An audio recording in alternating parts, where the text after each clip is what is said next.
Chapter 1: The Grand Summoning. Issac was on his way home from practice. He was tall, with broad shoulders, medium-length dreads, and his face held a small scar across the bridge of his nose from a childhood accident.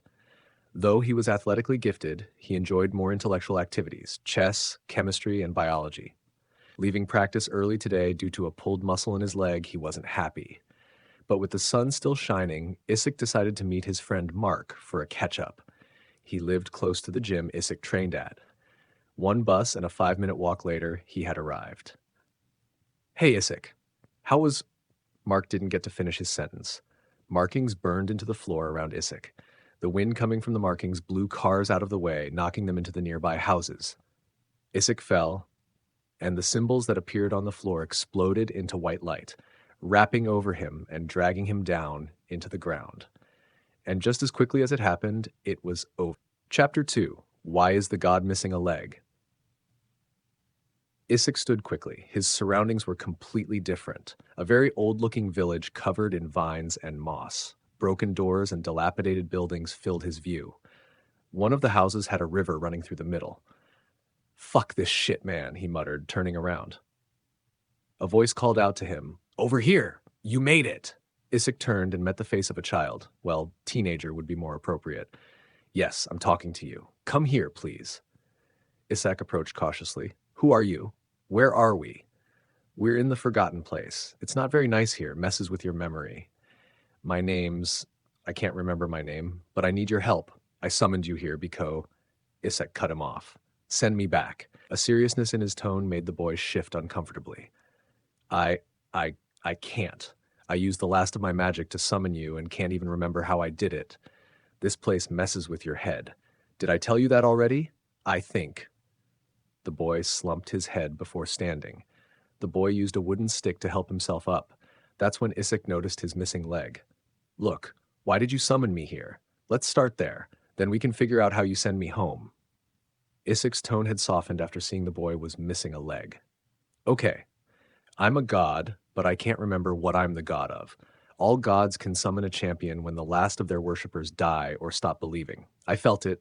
My last worshipper passed. I was all alone now, but I remembered how to do that. Anyway, back to the more important matter. The reason I summoned you from beyond time and space to help me." The god's eyes shifted slightly. "I need you to get my leg back. A bunch of pigs stole it from me." Chapter 3: A Mean Pack of Pigs. "Okay, so explain the plan again. These are magic pigs?" Issac said, still a bit confused. "Yes, well, technically monsters, because only monsters can use magic. All you need to do is retrieve my leg. You don't need to fight them. They have very hard skin and are stronger than they look." The boy smiled. Issac carried the boy rather than have him hobble along. They arrived at a large abandoned church. Broken, stained glass was scattered around every entrance, and the smell of flowers was thick and heavy in the air. Issac thought it strange, but didn't say anything. "Oh, by the way, you should have some magic powers, too. I can't remember what they are, but I'm sure they'll come to you," the boy added. "Look, let me just get your leg and come back," Issac said. Issac decided to sneak into the church. He saw a few small pigs nibbling on wooden stalls, but passed them with ease. He saw the leg and continued on until he stepped on a bit of the stained glass. A loud crunch echoed around the church. Issac ran towards the leg. He could hear multiple footsteps approaching and tried to make a break for it. "What the fuck is that?" The words left his mouth without thought. The cute, tiny pigs had all huddled into a corner, and 6 humanoid pig people surrounded him, large and muscular. They towered over Issac, and he held his hands up. Chapter 4: Imprisoned by Pig People. Issac sat and concentrated on finding a way out. The boy had a little toy wagon he was playing with, making crashing noises every few minutes. "So these magic powers, how do I use them or figure out what they are?" Issac asked. The boy stopped playing. "It's to do with the kind of god I am, but I can't remember what I was the god of. This place messes with your memory. It's hard to remember things here after a while." "Yeah, you told me that. What do you remember? Tell me everything you remember about yourself."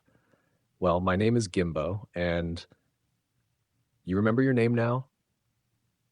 "I guess. It's hard to remember things here. This Okay, just keep going.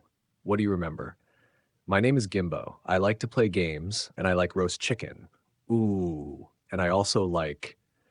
Gimbo continued to talk about everything he could remember, but none of it seemed to relate to the kind of god he was. Issac concentrated, but nothing he tried worked. I've been meditating for 20 minutes now, and all I have is a headache. This doesn't feel real, it just feels like some kind of video game. The second he said the word game, he felt something. He said it again. Game. A warm, tingling sensation ran through his body. Images erupted into his mind, specifically the board game Monopoly. Are you the god of games or something along those lines? That sounds fun, but no, that's not it. I think it's kind of that, but not, maybe. It's coming to me. Rules. I'm the god of rules. I remember now. So your magic powers should be something to do with rules, not games. Rules. Okay. Okay, calm down. I got flashes in my head of a game, Monopoly. I don't know if you have that kind of thing here, but I think I have an idea of how to use the magic powers. Chapter 5. How to Play Monopoly. Issac sat and concentrated. A rainbow of energy came out of his hand, then formed into a cloud-like object before dissipating. What remained in his hand was a get-out-of-jail-free card. He placed the card against the cell door, and it transformed into a key and unlocked the door. That's pretty cool, Issac said, smiling. You did it! You did it! Gimbo cheered. The two crept out of the cell and made a new plan. Gimbo, I need you to distract them while I go grab your leg. Okay, just make a serration, right? Got it. Gimbo sneaked away, and Issac stood up and strolled into the church's main hall. All the pigs charged at him. Then a massive cloud erupted from Issac, covering the entire room. Just as quickly as it appeared, it disappeared.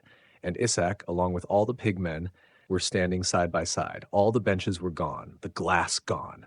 The only thing remaining was a Monopoly board where the floor of the church once was. One of the pigmen was ready to strike Issac in the face, but its hand fell on an invisible wall.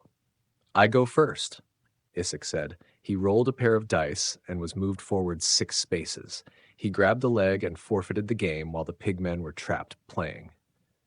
Issac began chuckling while walking toward the door when a wagon came flying through the wall, debris knocking Issac to the floor. I did it. Did I help? Gimbo said excitedly. Stop yelling. Issac's magic seemed dependent on him not being injured, as the Monopoly board began to disappear, replaced by the church benches and broken glass again. Gimbo, your leg! Issac threw the leg at Gimbo, and it reattached as if it was never gone. They both stood and ran out the door. The Monopoly board almost gone, they took the chance to escape. They ran and ran, hiding out in a building and watching the pigmen run past in a hurry. They both laughed a little, and Issac spoke first. So now we need to find a way out of this place. The forgotten place, you called it, right? Yes. I don't know how to do that, though. I think we need to swim across that ocean over there. Gimbo spoke in a quieter tone than before. Issac looked very unimpressed by the purple, bubbling ocean that stretched out before them. He sighed. Okay, let's get started. Would you like me to also show you a slightly